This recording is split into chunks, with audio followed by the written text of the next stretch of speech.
So, picture this. A courtroom in the morning, the smell of floor polish and overheated coffee, and Judge Morales laying down the law, telling everyone, we're not here to crown robots. We're here to help human beings learn. It's like she's grounding the whole trial in reality, right?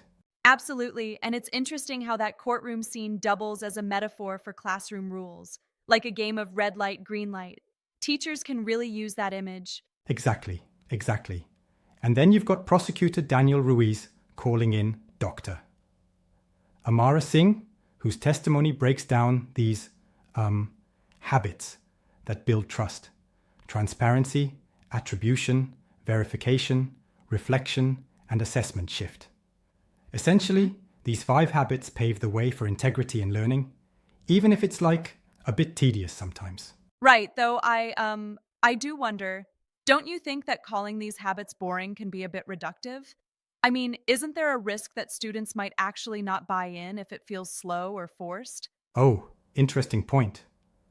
But listen, it's like, boring routines can build a solid foundation. Building, trust over time. Dr. Singh uses that slow, deliberate pace as a sort of fitness plan for the brain. And she even compares it to an app, maybe even a startup pitch for an integrity app that grades for you. That is fascinating, especially when we think about teaching different age groups. For younger children, emphasizing rules through a game keeps it fun, and older students can engage in debates about fairness and policies that adapt rather than fossilize. Exactly. It's a layered approach. For K3, it's a red light, green light scenario.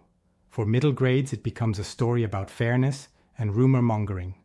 And by high school or college, they're discussing policies that affect technology, much like the judge's line. Not worshipping robots, but using them correctly. Right. And let's not forget the adjunct professors who chime in. I mean, Professor Hale's comment on how policy can be as outdated as chalkboards while kids are live streaming. It's a clever way to push against rigid systems. Exactly. It's like that's a wake-up call to administrators. Policies should enable learning, not restrict creativity or bore the system. The idea is to build workflow-based integrity in classrooms, where even if AI starts filing motions, there's room to address it. And the analogy, comparing classroom rules to a game or even to sharing toys for little kids, really drives home how rules, when well designed, help everyone. But still, don't you think there's a tension between keeping order and stifling innovation? I mean, sure, there's a fine line.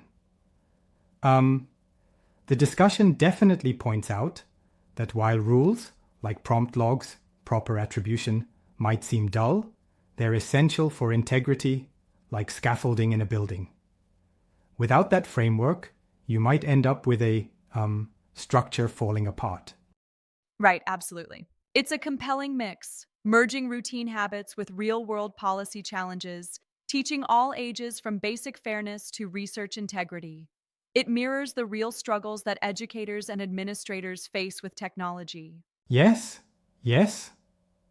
And the overarching message remains: integrity, whether in the courtroom, classroom, or research lab, is built step by step. Even if that means some parts of the process sound a bit slow, it's all about trust built over time. Yep. Wow. That's a lot to unpack. It really feels like a microcosm of our current educational debates, a blend of policy, innovation, and, dare I say, even a sprinkle of humor with those quirky courtroom jabs. Exactly. It's like, a trial by fire for modern education. And the conversation highlights how rules shouldn't be a barrier, but rather a framework to support richer, more trustworthy learning experiences.